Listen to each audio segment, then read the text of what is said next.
Ed here with the Digital Digest, and today I wanted to share a comparison between the brand new Sony A7 Mark III on the left and the A7R Mark II on the right. Now, of course, the A7R Mark II has been on the market for 3 years and is still an incredibly competent beast of a DI imaging machine.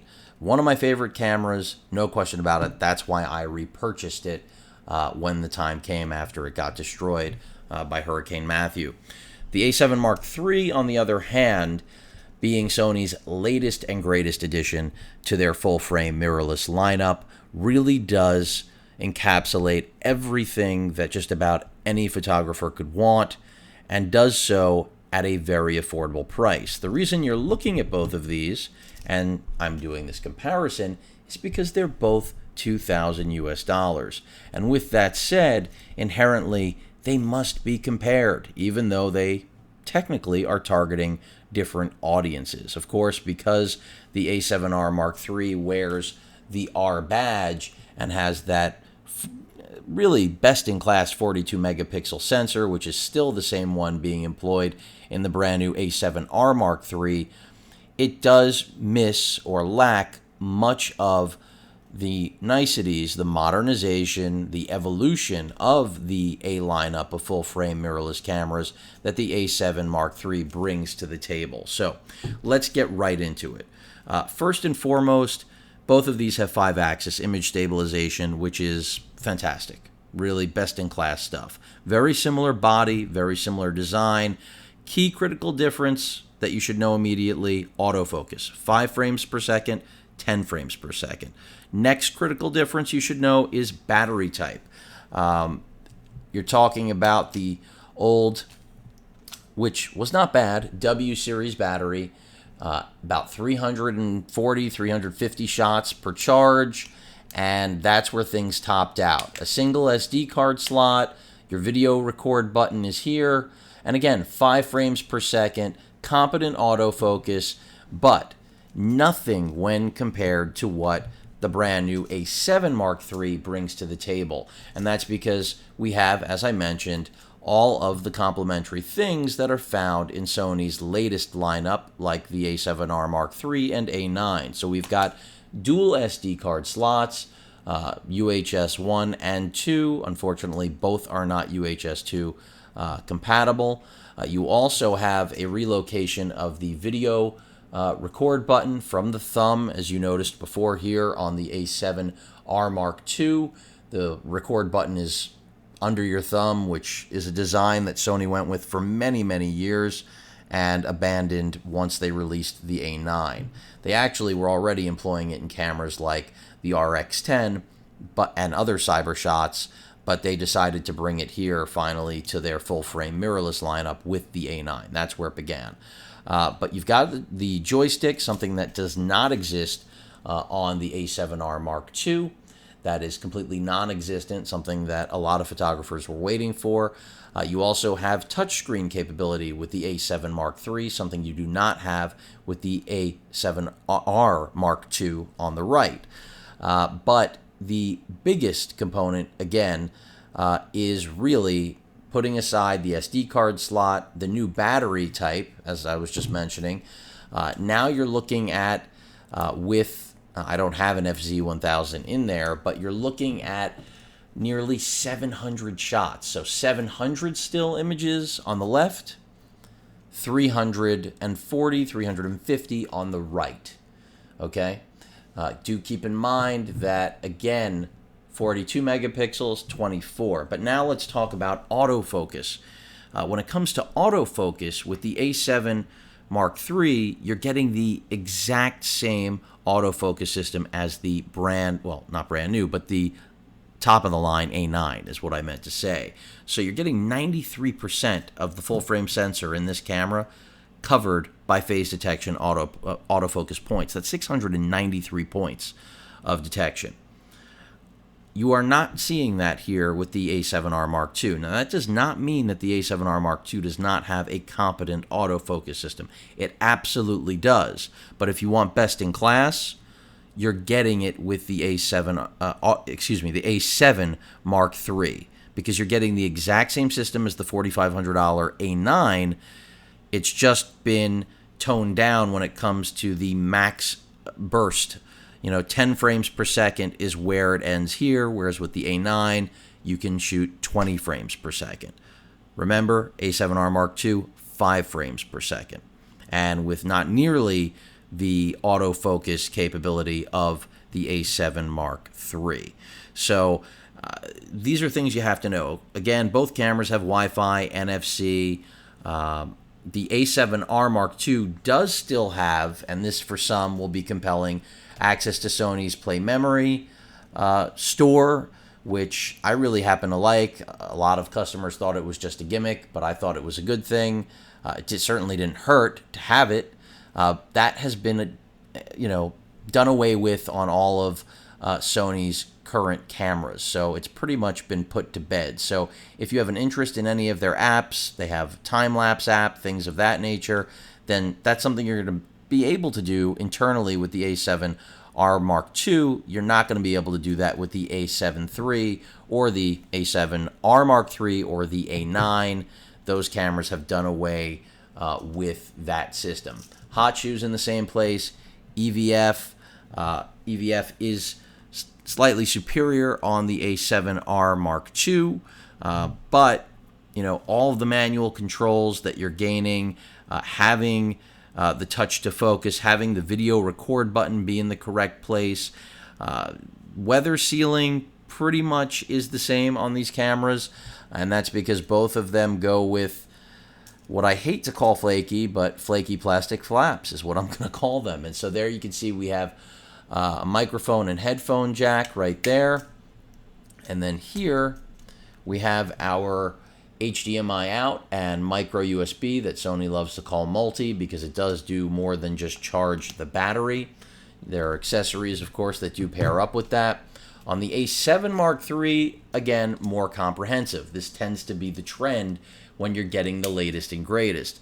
So here we have just a microphone port. You can see this is where the flash sync would have been if this was an A7R Mark III, but with the A7 Mark III, you're not getting that. But you are getting, again, some niceties, a little more modernization, as I keep saying, the latest and greatest, and that's because you are getting a Type-C right there.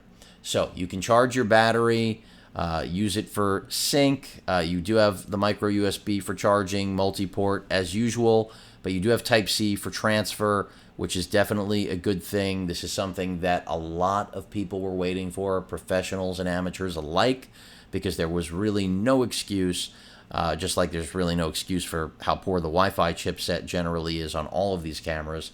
But it was about time, and I was glad to see that Sony added it to the A7R Mark III, and of course I'm happy to see it here in the A7 Mark II.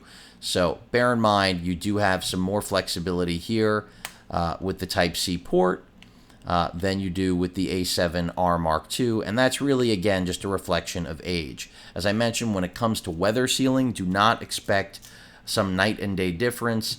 These cameras are pretty much the same when it comes to their weather sealing. So what it really comes down to, as I put these cameras literally face to face, is which one do you need? Which is right for you? Well, if you must have, if your budget, which is why I'm comparing them, is the $2,000 that each of these commands, and you must have the highest resolution possible, I recommend going with the 3-year-old A7R Mark II. And I say that because the sensor is still pretty much unrivaled.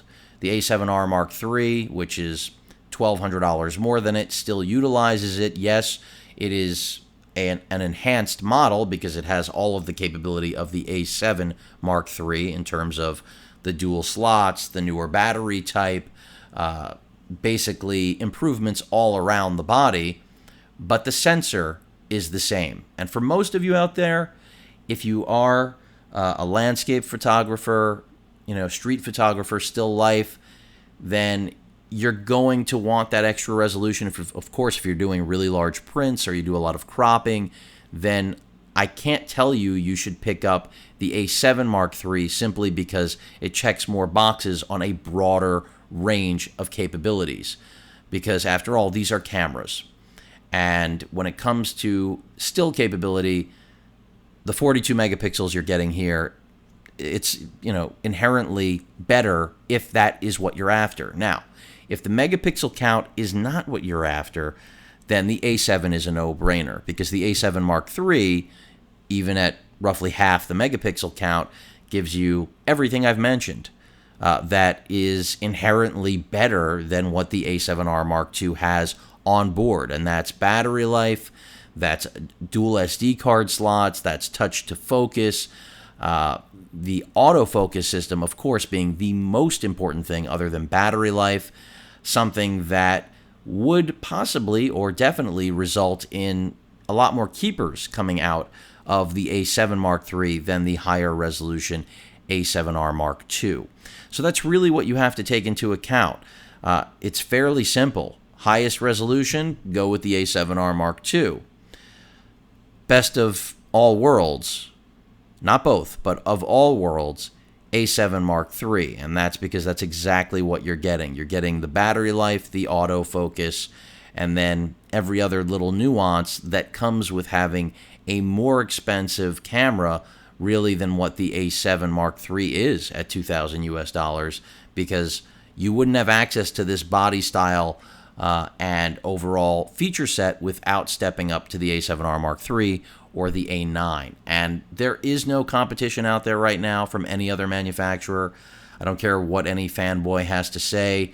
The A7 Mark III has redefined the landscape for full-frame mirrorless interchangeable lens cameras, and that's why a face-off like this, without John Travolta and Nicolas Cage, is inherently necessary. And I've struggled with it. I'm even struggling over whether or not the A7 Mark III, to some degree, eliminates my need for the A7R Mark III. But that's another video for another day. But again, remember, this is all about resolution. This is all about having that best-in-class autofocus combined with best-in-class, literally best-in-class battery performance, and then just superior ergonomics, and ultimately a more modern piece of kit, as it should be, since it's more than 3 years younger than the A7R Mark II. So I think a lot of you out there are wondering, is the A7R Mark II still worth $2,000? Absolutely. You're getting the sensor, the same sensor that you'll find in the more expensive and, update the A7R Mark III, which took 3 years to come out, to best the A7R Mark II. And it didn't best it by necessarily much more than what we're looking at here in terms of cosmetics and battery life. And of course, beyond cosmetics, the more pro-grade features. So it's really a matter of what you're after. Again, if it's resolution, the A7R Mark III Mark II, is where it's at $2,000. If it's the balance of having the best camera money can buy at $2,000 that's full frame and mirrorless, the A7R Mark III is exactly that. And I didn't mention video. Both shoot fantastic video, no question about it. But I don't think that the A7R Mark II pushes the Mark III out of the way, because the autofocus system on the A7 Mark III just makes it too compelling and really isn't as relevant. Granted, the Super 35 4K video out of the A7R Mark II is amazing.